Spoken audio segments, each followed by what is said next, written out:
कैसी ये सियासत है दोस्त, कैसी ये सियासत है दोस्त। अपनी होंद बचाने लई हर कोई एक दूजे की लत्त खिंचे, अपनी होंद बचाने लई हर कोई एक दूजे की लत्त खिंचे।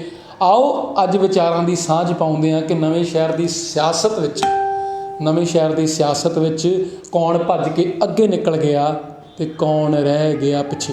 2032 नवां शहर देख रहे हो, मैं तुहाडा अपना परिवारक मैंबर दिनेश सूरी। तुसीं शेयर तो अंदाज़ा ला लेंदे हो वीडियो किस बाबत होने वाली है, जां किस गति नाल अगे वधन वाली है। तुसीं कैप्शन पढ़ ही लई होनी आ कि ललित मोहन पाठक और अंगद की लड़ाई में कौन अगे निकल गया तो कौन पिछे रह गया। अज आप उस विचारों की सांझ पाउणी है। तुसीं कॉल करके इस गलबात का हिस्सा भी बन सकते हो। नंबर नोट कर लो जी 8968586353 8968586353। इस नंबर पर कॉल करके तुसीं विचारों की सांझ भी पा सकते हो। गलबात करते जिहड़े नवें दो सियासी शरीक पैदा होए ने, एक दूजे के नाल पूरी तिगड़मबाजी चलती है जी, पूरी एक दूजे नाल हੱਠबाजी चलती है कि मैं अगे हाँ जां मैं वध योग्यता रखदा। पर फिर भी गलबात करिए कि हर एक बंदे के मन में ये विचार जरूर होंदा जो सीनियर हो जाता कि मैं प्रधान बना जां नवें शहर की सियासत मेरे इर्द गिर्द घूमे। वोटां तो पहला भी सारे ने बड़ी तिगड़मबाजी लाई कि किसी ना किसी तरीके जिहड़ी मेरी वैल्यू वो वध पवे, जिहड़ी पार्टी आ वो मैनूं वधेरा जिहड़ा हुंगारा देवे। पर हुण समा यह आ कि वोटां तो बाद किसी दूजे की गेम बिगाड़नी भी जिहड़ी हरेक नूं चंगी लगदी आ कि बंदा ये करदा, कुछ होर नहीं कर सकते, काना फूसी करके घट्टो घट्ट लोकां नूं पल्यूटड तां कर सकते ताकि प्रधान उही बने जिहड़ा मैं चाहुंदा जां प्रधान उही बने जिहड़ा साडे काबू विच रहे। मैं एक बार फिर तो तुहाडे नाल रिपोर्ट शेयर करनी चाहांगा जी, क्योंकि बार बार बड़ियां कॉल्स आ रही सन कि नवें शहर के इलैक्शनस का की बनया।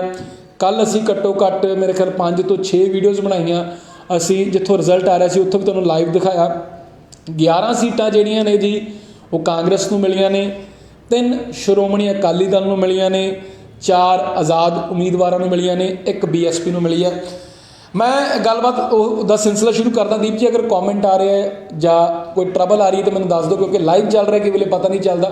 जे कोई कॉमेंट आते रहने तो मैंने दसदे भी रहना जी, आप जी नाल दी नाल गलबात भी अपने जोड़े व्यूअर्स उन्होंने करते रहना। तुसीं कॉल कर लेनी है जी 8968586353 8968586353 ते तुसीं कॉल कर लेनी है। तुसीं पहला कॉल करते रहिंदे हो, अपनी गलबात होंदी रहिंदी है। हुण गल करते हैं जी, जदों शुरू में जिहड़ी ये सियासी शरीक बने सी, लड़ाई हुई सी, जित्थों तक लोग कहते हैं कि प्रधानगी की लड़ाई है, ये लोगों का कहना आ, अटकलां जिहड़ियां आपां सुणीआं ने। और उदों इहो लगदा सीगा कि जिहड़े आज़ाद उम्मीदवार ने घट्टो घट्ट 6-7 जिहड़ियां सीटां वो लै जाणगे, श्रोमणी अकाली दल दीयां 6-7 सीटां पक्कियां ने वो लै जाणगे ते कांग्रेस दे हिस्से 6 सीटां आणगीਆਂ। लेकिन स्थिति बदल गई है। श्रोमणी अकाली दल नूं सिर्फ 3 सीटां मिलियां ने। हालांकि मक्खण गरेवाल जो आज़ाद के तौर पर जिते ने, वो पहला अकाली दल वालों जिहड़े आ नुमाइंदगी करते रहे ने और 3 बार पहला जित चुके ने, लेकिन इस बार आज़ाद उम्मीदवार के तौर पर जिते ने। ये अकालियां लई, श्रोमणी अकाली दल लई होंद की लड़ाई सीगी, कांग्रेस लई स्वाभिमान की लड़ाई सी। कांग्रेस ये भी कह रही सी कि असीं सैमीफाइनल खेल रहे हैं और विधान सभा का फाइनल भी जितांगे। पर इत्थे जिहड़ी आ श्रोमणी अकाली दल सिर्फ 3 सीटां ते ही लोगों का विश्वास जित पाई आ। पहली सीट जिंदरजीत कौर की 3 नंबर वार्ड तो जिहड़ी वो 5वीं बार जिते ने, 5वीं बार जिते ने। इस करके लोगों का उन्होंने भरोसा सीगा, उन्होंने डिवेलपमेंट कराई है। लोगों का कहना परम सिंह खालसा वो 3जी बार जिते ने 4 नंबर वार्ड तो। सीस कौर पहली बार जिते ने। ये इकलौता कैंडीडेट है श्रोमणी अकाली दल का जिहड़ा पहली बार जितया है, बाकी 2 पुराने नुमाइंदे जिते ने। हुण गल करते हैं आज़ाद उम्मीदवारों की, जिन्होंने ये भी मन में एक उन्होंने क्यास सीगा, सुपना सीगा कि असीं 6 सीटां तो घट्टो घट्ट जितांगे, 6-7 जितांगे। 7 जदों पार्षद साडे होणगे, 6 अगर श्रोमणी अकाली दल दे होणगे, 13 पार्षद साडे होणगे तो प्रधान साडा बनेगा। सो बलविंदर कौर है जी, पिछली बार कांग्रेस सन, सैकेंड टाइम जिते ने 1 नंबर वार्ड तो। उस तो बाद ललित मोहन पाठक जी ने जिहड़े 12 नंबर वार्ड चों चौथी बार जिहड़े पार्षद बने ने, 2 बार के प्रधान भी ने। और जसप्रीत कौर बख्शी, ये बख्शी जिहड़े लॉयर ने, उन्होंने मिसिस ने, पहली बार जिते ने। बख्शी जी लास्ट वारी भी इन्होंने पार्टिसिपेट किया सी बीजेपी के टिकट पर और 2nd पोजीशन पर आए सी। सो गल मैं क्लीयर कर देना जी, 13 सीटां की उम्मीद सीगी, जो क्यास लाए जाते सीगे, जो एस्टीमेट कढ़े गए सीगे कि जिहड़ी श्रोमणी अकाली दल ਔਰ ਆਜ਼ਾਦ ਉਮੀਦਵਾਰ ਜਾਂ ਸਾਂਝਾ ਮੋਰਚਾ ਰਲ ਕੇ 13 ਸੀਟਾਂ ਲਵੇਗਾ। ਸਾਂਝੇ ਮੋਰਚੇ ਨੂੰ ਇਹ ਭਰੋਸਾ ਸੀ ਆਪਣੇ ਆਪ ਤੇ ਕਿ 7 ਸੀਟਾਂ ਸਾਡੀਆਂ ਹੋਣਗੀਆਂ, 6 ਹੋਣਗੀਆਂ ਸ਼੍ਰੋਮਣੀ ਅਕਾਲੀ ਦਲ ਦੀਆਂ, ਪ੍ਰਧਾਨ ਸਾਡਾ ਹੋਏਗਾ। ਸ਼੍ਰੋਮਣੀ ਅਕਾਲੀ ਦਲ ਨੂੰ ਭਰੋਸਾ ਸੀ ਆਪਣੇ ਆਪ ਤੇ ਜਾਂ ਵਿਸ਼ਵਾਸ ਸੀਗਾ ਕਿ 7 ਸੀਟਾਂ ਸਾਡੀਆਂ ਹੋਣਗੀਆਂ ਔਰ 6 ਸੀਟਾਂ ਹੋਣਗੀਆਂ ਸਾਂਝੇ ਮੋਰਚੇ ਦੀਆਂ, ਜਿਹਦੇ ਕਰਕੇ 13 ਸੀਟਾਂ ਹੋ ਜਾਣਗੀਆਂ ਤੇ ਪ੍ਰਧਾਨ ਹੋਏਗਾ ਸਾਡਾ। ਰਮਨ ਥਿਆੜਾ ਨੇ ਤਾਂ ਇਹ ਕਹਿ ਵੀ ਦਿੱਤਾ ਸੀਗਾ ਵੋਟਾਂ ਵਾਲੇ ਦਿਨ ਕਿ ਅਗਲੇ ਮੇਅਰ ਪਰਮ ਸਿੰਘ ਖਾਲਸਾ ਹੋਣਗੇ, ਲੇਕਿਨ ਸ਼੍ਰੋਮਣੀ ਅਕਾਲੀ ਦਲ ਨੂੰ 3 ਸੀਟਾਂ ਮਿਲੀਆਂ ਨੇ ਔਰ ਆਜ਼ਾਦ ਉਮੀਦਵਾਰਾਂ ਨੂੰ ਵੀ ਆਪਾਂ 3 ਕਹਿ ਸਕਦੇ, ਕਿਉਂਕਿ ਬਖਸ਼ੀ ਜੀ ਉਹ ਬੀਜੇਪੀ ਤੋਂ ਇੱਧਰ ਨਿਕਲ ਕੇ ਆਏ ਨੇ, ਉਹ ਸਾਂਝੇ ਮੋਰਚੇ ਦਾ ਪਾਰਟ ਸਨ ਕਿ ਨਹੀਂ ਸਨ, ਇਹ ਬਿਹਤਰ ਜਿਹੜਾ ਸਾਂਝਾ ਮੋਰਚੇ ਦੱਸ ਸਕਦੇ ਆ।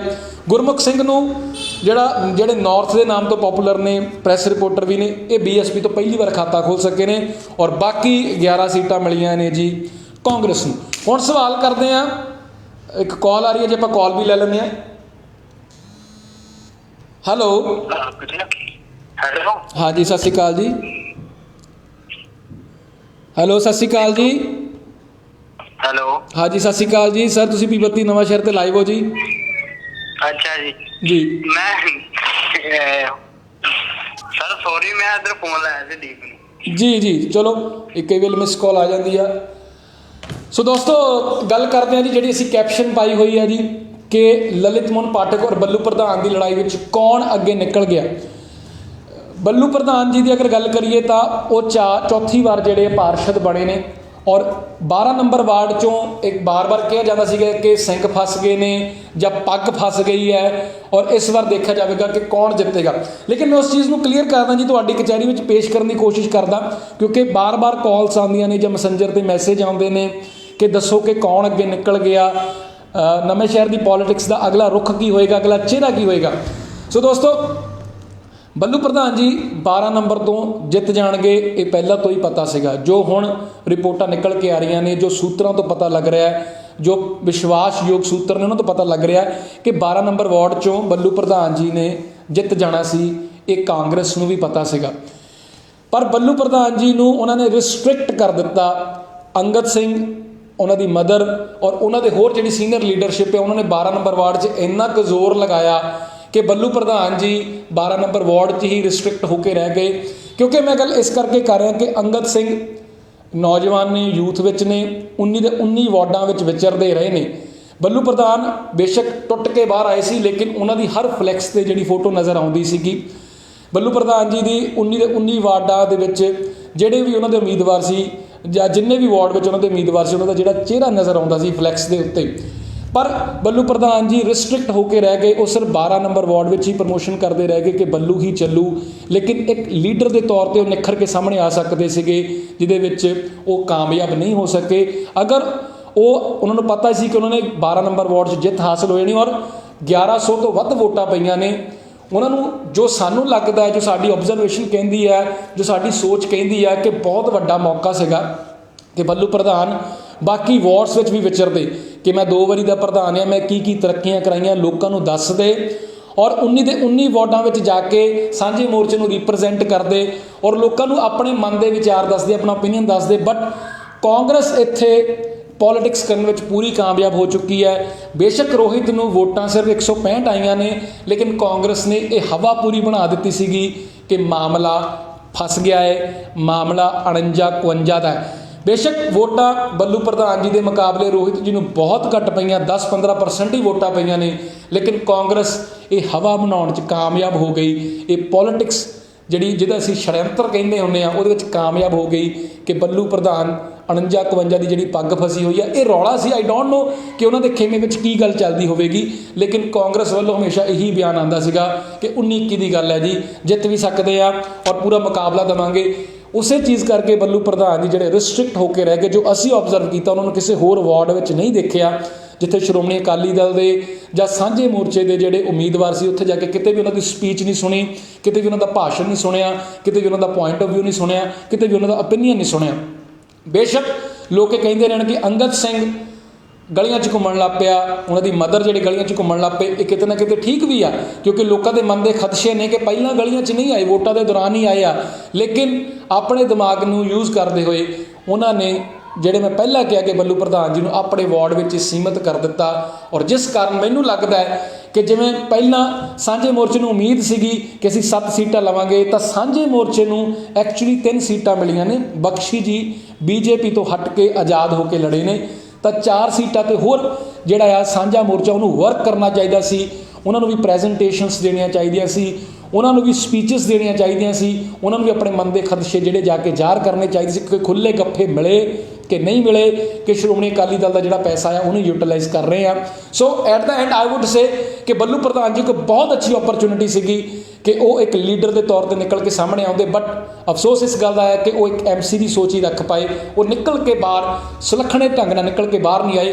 ਪੂਰਾ ਧਿਆਨ ਉਹਨਾਂ ਦਾ ਕੇਂਦਰਿਤ ਆਪਣੇ ਵਾਰਡ 'ਤੇ ਹੀ ਹੋ ਗਿਆ। ਪਰ ਜਿਹੜੀ ਇਹ ਗੱਲ ਹੈ ਕਿ 1000+ ਵੋਟ ਪਈ ਆ, ਇਹ ਆਪਣੇ ਆਪ ਵਿੱਚ ਹੀ ਲਾਸਾਨੀ ਹੈ। ਇਹਦੇ ਕੋਈ ਪੈਰਲਲ ਚੀਜ਼ ਨਹੀਂ ਹੋ ਸਕਦੀ ਜੋ ਉਹਨਾਂ ਦੇ ਲੋਕਾਂ ਨੇ ਉਹਨਾਂ ਦੇ ਵਿਸ਼ਵਾਸ ਦਿਖਾਇਆ ਆ, ਜੋ ਉਹਨਾਂ ਦੇ, ਮੈਂ ਕਹੂੰਗਾ ਜਿਵੇਂ ਉਹ ਕਹਿੰਦੇ ਨੇ ਕਿ ਮੇਰਾ ਪਰਿਵਾਰ ਹੀ ਆ ਮੇਰਾ ਵਾਰਡ। ਔਰ ਸੱਚੀਓ ਮੈਂ ਬਹੁਤ ਲੋਕਾਂ ਦੀਆਂ ਜਿਹੜੀਆਂ ਆਈਡੀਜ਼ ਨੂੰ ਦੇਖਦਾ ਜਾਂ ਪ੍ਰਮੋਟ ਕਰਦੇ ਨੇ ਬੱਲੂ ਪ੍ਰਧਾਨ ਜੀ ਦੀ ਫੋਟੋ, ਮੇਰਾ ਖਿਆਲ ਹਜ਼ਾਰਾਂ ਆਈਡੀਆਂ ਹੋਣਗੇ ਨਵਾਂਸ਼ਹਿਰ 'ਚ ਬਣ ਗਈਆਂ ਜਿਹੜੇ ਬੱਲੂ ਪ੍ਰਧਾਨ ਦੀ ਫੋਟੋ ਲਾ ਕੇ ਕਹਿੰਦੇ ਨੇ ਕਿ ਬੱਲੂ ਹੀ ਚੱਲੂ। ਔਰ ਉਹਨਾਂ ਦੀ ਜਿੱਤ ਤੋਂ ਬਾਅਦ ਲੋਕਾਂ ਨੇ ਖੁਦ ਮਠਿਆਈਆਂ ਵੰਡੀਆਂ ਨੇ।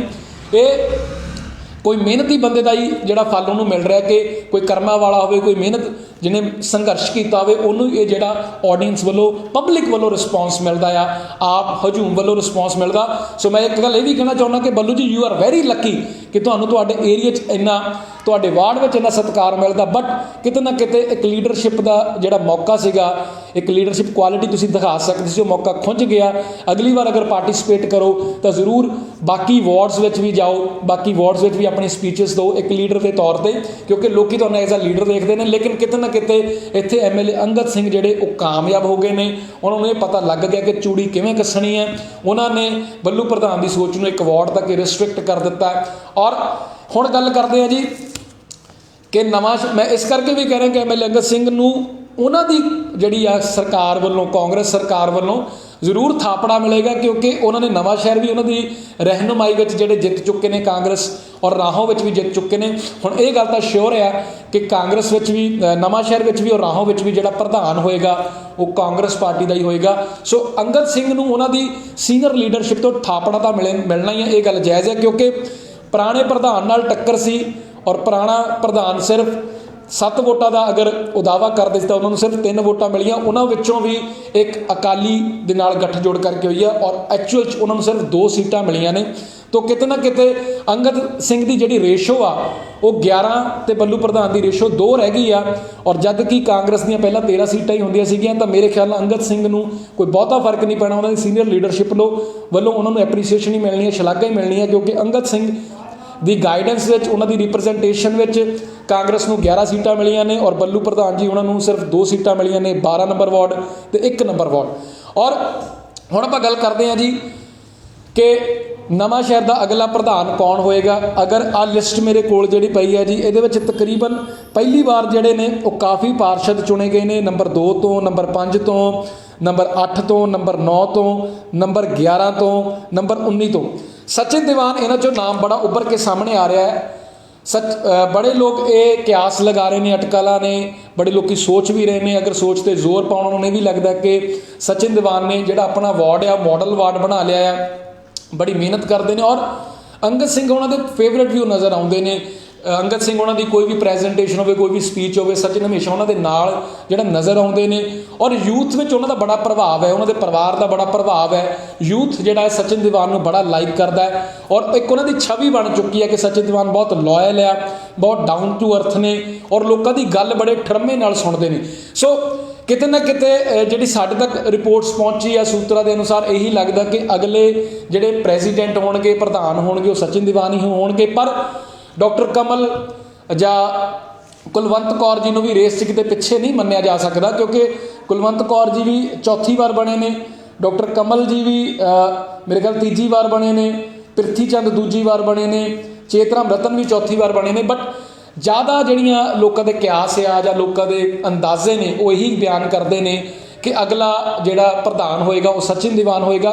ਪਰ ਇਹਨਾਂ ਸਾਰਿਆਂ ਤੋਂ ਅਬਵ ਆਲ ਮੈਂ ਅਗਰ ਗੱਲ ਕਰਾਂ, ਅਹੈਡ ਆਲ ਥੀਸ ਥਿੰਗਸ, ਇੱਕ ਗੱਲ ਹੋਰ ਬਹੁਤ ਵੱਡੀ ਹੈ ਕਿ ਜਿਵੇਂ ਬੱਲੂ ਪ੍ਰਧਾਨ ਜੀ ਨੇ ਕਿਹਾ ਸੀਗਾ, ਮੈਂ ਇੱਥੇ ਇੱਕ ਵੀ ਚੀਜ਼ ਕਲੀਅਰ ਕਰਨੀ ਚਾਹੁੰਦਾ ਕਿ ਕਈ ਵੇਲੇ ਕਈ ਲੋਕ ਬੁਰਾ ਵੀ ਮਨਾ ਲੈਂਦੇ ਨੇ ਕਿ ਤੁਸੀਂ ਕਿਸ ਦਾ ਨਾਮ ਲੈ ਕੇ ਕਿਉਂ ਗੱਲ ਕਰਦੇ, ਬਟ ਉਹ ਨਵੇਂ ਸ਼ਹਿਰ ਨੂੰ ਰਿਪਰੈਜ਼ੈਂਟ ਕਰਦੇ ਨੇ ਜੀ ਇਹ ਸਾਰੇ ਲੋਕ, ਚਾਹੇ ਬੱਲੂ ਪ੍ਰਧਾਨ ਜੀ ਹੋਣ, ਚਾਹੇ ਸਚਿਨ ਦੀਵਾਨ ਹੋਣ, ਚਾਹੇ ਪਰਮ ਸਿੰਘ ਖਾਲਸਾ ਹੋਣ, ਚਾਹੇ ਮੱਖਣ ਗਰੇਵਾਲ ਹੋਣ। ਮੈਂ ਵਿੱਚ ਇੱਕ ਨਾਮ ਭੁੱਲ ਵੀ ਗਿਆ ਜੀ, ਰੋਮੀ ਖੋਸਲਾ ਜੀ। ਅਗਰ ਉਹ ਜਿੱਤਦੇ 10 ਨੰਬਰ ਵਾਰਡ ਤੋਂ ਤਾਂ ਸ਼ਾਇਦ ਕਿਤੇ ਨਾ ਕਿਤੇ ਇਹ ਸੁਨਿਸ਼ਚਿਤ ਹੀ ਸੀਗਾ, ਇਸ਼ੋਰ ਹੀ ਸੀਗਾ ਕਿ ਜਿਹੜੇ ਸਚਿਨ ਦੀਵਾਨ ਦੀ ਜਗ੍ਹਾ ਰੋਮੀ ਖੋਸਲਾ ਜੀ ਜਿਹੜੀ ਪਹਿਲੀ ਪ੍ਰੈਫਰੈਂਸ ਹੋਣਗੇ। ਬਟ ਕਾਂਗਰਸ ਲਈ ਅਨਫੋਰਚੂਨੇਟ ਹੈ ਕਿ ਰੋਮੀ ਖੋਸਲਾ ਜੀ ਜਿਹੜੇ ਉਹ ਹਾਰ ਗਏ ਨੇ, ਔਰ ਇਸ ਕਰਕੇ ਸਚਿਨ ਦੀਵਾਨ ਜਿਹੜੇ ਹੁਣ ਲੜੀ ਵਿੱਚ ਸਭ ਤੋਂ ਪਹਿਲੇ ਨੰਬਰ 'ਤੇ ਉਮੀਦਵਾਰ ਨਜ਼ਰ ਆ ਰਹੇ ਨੇ, ਉਹ ਇਸ ਰੇਸ ਵਿੱਚ ਕਿਤੇ ਨਾ ਕਿਤੇ ਸਭ ਤੋਂ ਅੱਗੇ ਨਜ਼ਰ ਆ ਰਹੇ ਨੇ।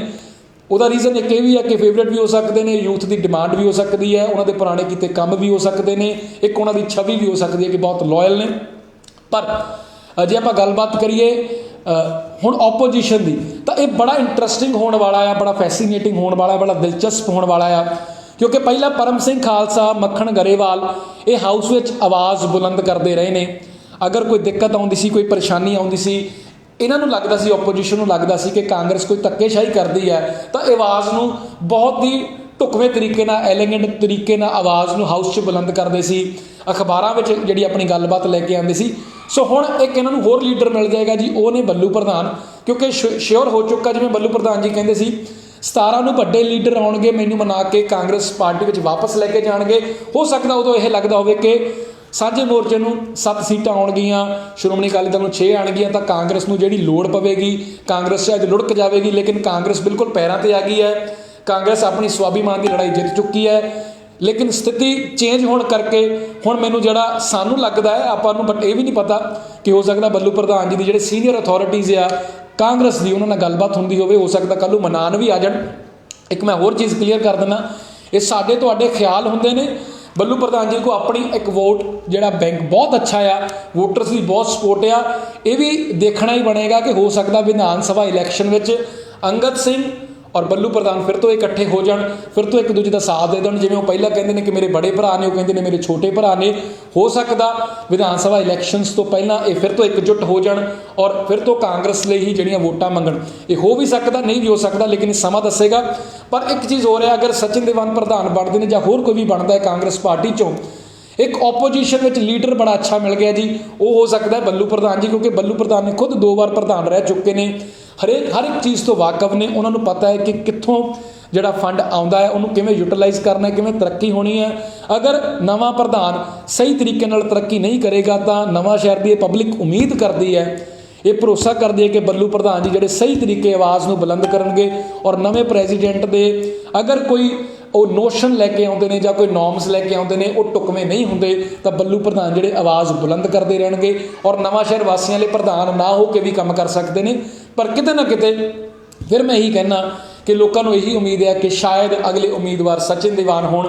ਔਰ ਇਹ ਦੇਖਣਾ ਬਿਲਕੁਲ ਦਿਲਚਸਪ ਹੋਵੇਗਾ ਕਿ ਜਦ ਆਪੋਜੀਸ਼ਨ ਵਿੱਚ ਸਾਬਕਾ ਪ੍ਰਧਾਨ ਬੈਠਾ ਹੋਵੇਗਾ ਤੇ ਜਿਹੜਾ ਨਵਾਂ ਪ੍ਰਧਾਨ ਹੈ ਉਹ ਕਿਵੇਂ ਕੰਮ ਕਰੇਗਾ ਔਰ ਨਵੀਆਂ ਕੀ ਪਾਲਿਸੀਆਂ ਲੈ ਕੇ ਆਵੇਗਾ ਜਾਂ ਸਰਕਾਰ ਤੋਂ ਕੀ ਗਰੰਟਾਂ ਲੈ ਕੇ ਆਵੇਗਾ। ਮੈਨੂੰ ਉਮੀਦ ਹੈ ਕਿ ਜਿਹੜੀ ਅੱਜ ਦੀ ਪ੍ਰੈਜੈਂਟੇਸ਼ਨ ਹੈ ਤੁਹਾਨੂੰ ਚੰਗੀ ਲੱਗੀ ਹੋਵੇਗੀ। ਔਰ ਕਾਲ ਕੋਈ ਨਹੀਂ ਆਈ ਅੱਜ, ਬੜੀ ਹੈਰਾਨੀ ਵਾਲੀ ਗੱਲ ਹੈ ਕਿਉਂਕਿ ਲਾਸਟ ਟਾਈਮ ਤਾਂ ਮੇਰੇ ਖਿਆਲ 70-80 ਕਾਲਸ ਜਿਹੜੀਆਂ ਉਹ ਆ ਗਈਆਂ ਸੀ ਔਰ ਸਾਰੇ ਨਾਲ ਗੱਲਬਾਤ ਵੀ ਨਹੀਂ ਕਰ ਪਾਏ ਸੀਗੇ। ਪਰ ਅਗਰ ਕਮੈਂਟਸ ਆ ਰਹੇ ਨੇ ਤਾਂ ਦੀਪ ਜੀ ਮੈਂ ਜ਼ਰੂਰ ਦੇਖਣਾ ਚਾਹਾਂਗਾ, ਕਮੈਂਟਸ ਆ ਰਹੇ ਨੇ ਜੀ। ਅਸੀਂ ਐਕਚੁਅਲੀ ਬੜੇ ਸ਼ਾਰਟ ਪੀਰੀਅਡ ਵਿੱਚ ਜਿਹੜੀ ਇਹ ਵੀਡੀਓ ਲਾਈਵ ਕਰ ਦਿੱਤੀ ਹੈ, ਪਹਿਲਾਂ ਪੋਸਟ ਨਹੀਂ ਪਾਈ। ਔਰ ਦੀਪ ਜੀ ਇੱਕ ਵਾਰੀ ਜ਼ਰੂਰ ਇਹਨੂੰ ਕਲੀਅਰ ਕਰ ਦਿਓ ਕਿ ਕਿੱਥੇ ਪੋਸਟ ਆ ਰਹੀ ਨੇ, ਕਿਉਂਕਿ ਦੀਪ ਜੀ ਦਾ ਫੋਨ ਮੇਰੇ ਹੱਥ ਵਿੱਚ ਹੈ। ਔਰ ਜਿਹੜੀ ਆਡੀਅנס ਹੈ ਮੈਂ ਇੱਕ ਵਾਰੀ ਉਹਨਾਂ ਦੇ ਮੈਸੇਜ ਪੜ੍ਹਨੇ ਚਾਹਾਂਗਾ ਜੀ। ਮੈਂ ਜਿਵੇਂ ਤੁਹਾਨੂੰ ਪਹਿਲਾਂ ਵੀ ਦੱਸਿਆ ਕਿ ਘਮਾਸਾਨ ਹੁਣ ਕਾਂਗਰਸ ਪਾਰਟੀ ਵਿੱਚ ਵੀ ਚੱਲਣਾ ਸ਼ੁਰੂ ਹੋ ਗਿਆ ਹੋਣਾ ਜੀ। ਤੁਸੀਂ ਪੜ੍ਹ ਸਕਦੇ ਹੋ, ਕਮੈਂਟਸ ਆ ਰਹੇ ਨੇ, ਡਾਕਟਰ ਕਮਲ ਸਚਿਨ, ਡਾਕਟਰ ਕਮਲ ਸਚਿਨ, ਡਾਕਟਰ ਕਮਲ ਸਚਿਨ। ਬੱਲੂ ਨੂੰ ਦੁਬਾਰਾ ਵਾਪਸ ਲੈ ਲੈਣਾ ਚਾਹੀਦਾ। ਬਹੁਤ ਟਾਈਮ ਬਾਅਦ ਵਾਰਡ ਨੰਬਰ 18 ਵਿੱਚ BSP ਨੇ ਜਿੱਤ ਹਾਸਲ ਕੀਤੀ, ਸ਼ਾਇਦ 30 ਸਾਲ ਬਾਅਦ। ਕੇਸ ਬੈਂਸ ਕਹਿ ਰਹੇ ਨੇ। ਮੰਨਾ ਅੰਮ੍ਰਿਤ ਢਾਬੇ ਵਾਲਾ ਕਹਿੰਦੇ ਨੇ BSP ਦੀ ਜਿੱਤ ਦਾ ਕਾਰਨ ਵੀ ਬੱਲੂ ਹੀ ਹੈ, ਨਹੀਂ ਤਾਂ ਪੁਰਾਣਾ MC ਹੀ ਜਿੱਤ ਜਾਣਾ ਸੀ। ਤੇ ਚਲੋ ਲੇਕਿਨ ਅਸੀਂ ਕਿਤੇ ਉਹਨਾਂ ਨੂੰ ਪ੍ਰੈਜੈਂਟੇਸ਼ਨ ਦਿੰਦੇ ਨਹੀਂ ਦੇਖਿਆ।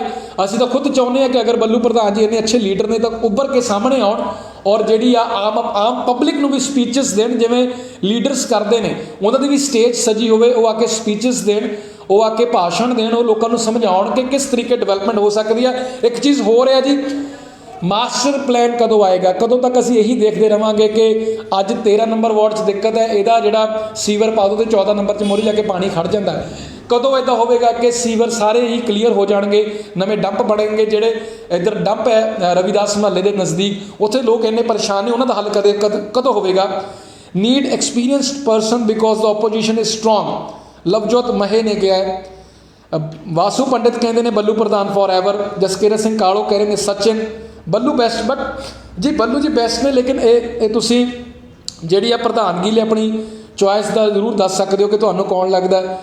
ਔਰ ਡਾਕਟਰ ਕਮਲ ਜੀ ਦੇ ਲਈ ਬੜੇ ਮੈਸੇजेस ਆ ਰਹੇ ਨੇ, ਬੱਲੂ ਬੈਸਟ ਆ ਰਹੇ ਨੇ, ਲੇਕਿਨ ਜੀ ਅਸੀਂ ਵੀ ਇਹ ਚੀਜ਼ ਕਹਿ ਦਿੱਤੀ ਹੈ ਕਿ ਬੱਲੂ ਜੀ ਜ਼ਰੂਰ ਇੱਕ ਓਪੋਜੀਸ਼ਨ ਦੇ ਤੌਰ 'ਤੇ ਜਿਹੜੇ ਆਪਣਾ ਪੁਆਇੰਟ ਰੱਖਦੇ ਰਹਿਣਗੇ। ਔਰ ਅਗਰ ਉਹ ਸਟਰੋਂਗਲੀ ਆਪਣਾ ਪੁਆਇੰਟ ਰੱਖਣਗੇ ਤਾਂ ਮੈਨੂੰ ਲੱਗਦਾ ਹੈ ਕਿ ਪ੍ਰਧਾਨ ਹੁੰਦੇ ਹੋਏ ਵੀ ਜਿੰਨੀ ਤਰੱਕੀ ਨਹੀਂ ਹੋਈ, ਉਹ ਆਪੋਜੀਸ਼ਨ 'ਚ ਬਹਿ ਕੇ ਵੀ ਉਨੀ ਤਰੱਕੀ ਕਰਾ ਸਕਦੇ ਨੇ, ਕਿਉਂਕਿ ਉਹ ਇੱਕ ਛੋਟੇ ਛੋਟੇ ਪਿੰਨ ਪੁਆਇੰਟ ਤੋਂ ਵਾਕਫ ਨੇ। ਉਹਨਾਂ ਨੂੰ ਪਤਾ ਹੈ ਕਿ ਗ੍ਰਾਂਟ ਕਿਵੇਂ ਆਉਣੀ ਹੈ, ਗ੍ਰਾਂਟ ਨੂੰ ਕਿਵੇਂ ਲਗਵਾਉਣਾ ਹੈ, ਕਿਵੇਂ ਤਰੱਕੀ ਹੋਣੀ ਹੈ। ਕਿਉਂਕਿ ਪਹਿਲਾਂ ਤਾਂ ਸ਼ਾਇਦ ਉਹਨਾਂ ਦੇ ਹੱਥ ਬੱਝੇ ਹੋਣਗੇ, ਉਹਨਾਂ ਨੇ ਹਾਈ ਕਮਾਂਡ ਨੂੰ ਜਵਾਬ ਦੇਣਾ ਹੋਵੇਗਾ, ਪਰ ਹੁਣ ਤਾਂ ਸਿਰਫ ਜਨਤਾ ਨੂੰ ਜਿਹੜਾ ਜਵਾਬ ਦੇਣਾ ਆ। ਔਰ ਜਨਤਾ ਲਈ ਅਗਰ 5 ਸਾਲ ਇਹ ਸਾਰੇ ਪਾਰਸ਼ਦ ਕੰਮ ਕਰਨ 19 ਦੇ 19, ਤਾਂ ਮੈਨੂੰ ਲੱਗਦਾ ਨਹੀਂ ਕਿ ਅਗਲੀ ਵਾਰ ਇਹਨਾਂ ਨੂੰ ਫਲੈਕਸਿਸ ਬਣਾਉਣੀਆਂ ਪੈਣਗੀਆਂ, ਜਾਂ ਅਗਲੀ ਵਾਰ ਥਾਂ ਥਾਂ 'ਤੇ ਜਾ ਕੇ ਇਹਨਾਂ ਨੂੰ ਲੋਕਾਂ ਅੱਗੇ ਬੇਨਤੀਆਂ ਕਰਨੀਆਂ ਪੈਣਗੀਆਂ।